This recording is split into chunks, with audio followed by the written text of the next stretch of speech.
नमस्कार मित्रांनो.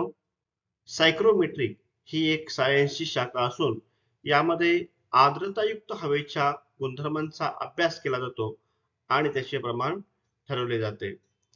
हवेच्या गुणधर्मांचा अभ्यास करत असताना आपण वेगवेगळ्या टर्म्सचा अभ्यास करतो. यामध्ये dry bulb temperature, wet bulb temperature, due point temperature, grains of moisture, त्यानंतर एन्थाल्पी, स्पेसिफिक व्हॉल्यूम आणि रिलेटिव्ह ह्युमिडिटी. तर ह्या गुणधर्मांचा अभ्यास करत असताना आपण ड्राय बल्ब टेम्परेचर आणि वेट बल्ब टेम्परेचर मोजण्यासाठी स्लिंग सायक्रोमीटरचा वापर करतो. तर आज आपण स्लिंग सायक्रोमीटरचा वापर कशा पद्धतीने करायचा याबाबत माहिती घेणार आहोत. स्लिंग सायक्रोमीटरच्या रचनेमध्ये एका लाकडी पट्टीवर दोन ग्लास थर्मामीटर बसवलेले असतात. त्याचबरोबर त्या लाकडी पट्टीला एक हँडल बसवलेले असते. या ठिकाणी वापरलेले थर्मामीटर हे ग्लास थर्मामीटर असून या थर्मामीटरच्या बल्बमध्ये पारा भरलेला असतो. या ठिकाणी जे दोन थर्मामीटर असतात त्यामधील एका थर्मामीटरचा बल्ब हा कोरडा असतो आणि दुसऱ्या थर्मामीटरचा बल्ब हा ओला केलेला असतो.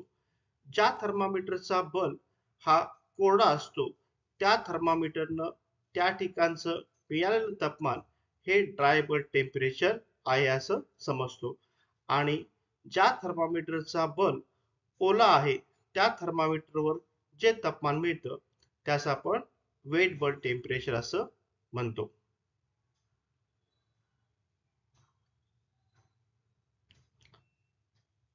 थर्मामीटरचा बल्ब ओला करण्यासाठी डिस्टिल वॉटरचा वापर केला जातो.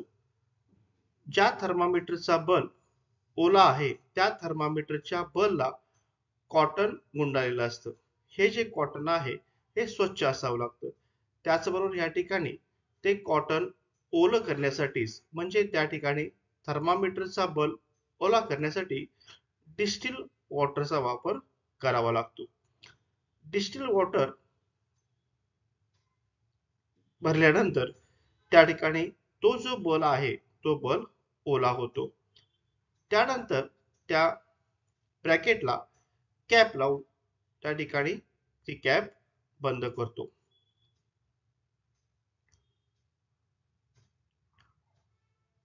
तदनंतर ज्या जागेतील हवेच्या गुणधर्मांचा अभ्यास करायचा आहे अशा ठिकाणी हा स्लिंग सायक्रोमीटर सर्वसाधारणतः 2 ते 3 टाइम्स पर सेकंड या वेगानं फिरवतो आणि त्यानंतर प्रथमतः वेट बल्ब टेम्परेचरचं रीडिंग मोजतो.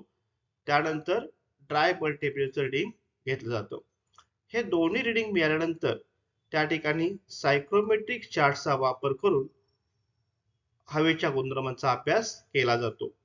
म्हणजेच ड्राय बल्ब टेम्परेचर आणि वेट बल्ब टेम्परेचर मोजण्यासाठी स्लिंग सायक्रोमीटरचा वापर केला जातो. स्लिंग सायक्रोमीटरने ड्राय बल्ब टेम्परेचर आणि वेट बल्ब टेम्परेचर मोजले असता सायक्रोमेट्रिक चार्टच्या साहाय्यानं कोणत्याही प्रकारचं कॅल्क्युलेशन न करता राहिलेल्या हवेच्या गुणधर्मांचा अभ्यास करता येतो. यामध्ये dew point temperature, grains of moisture किंवा moisture content, relative humidity, enthalpy, specific volume यासारख्या गोष्टींचा आपणास अभ्यास करता येतो. थँक्यू.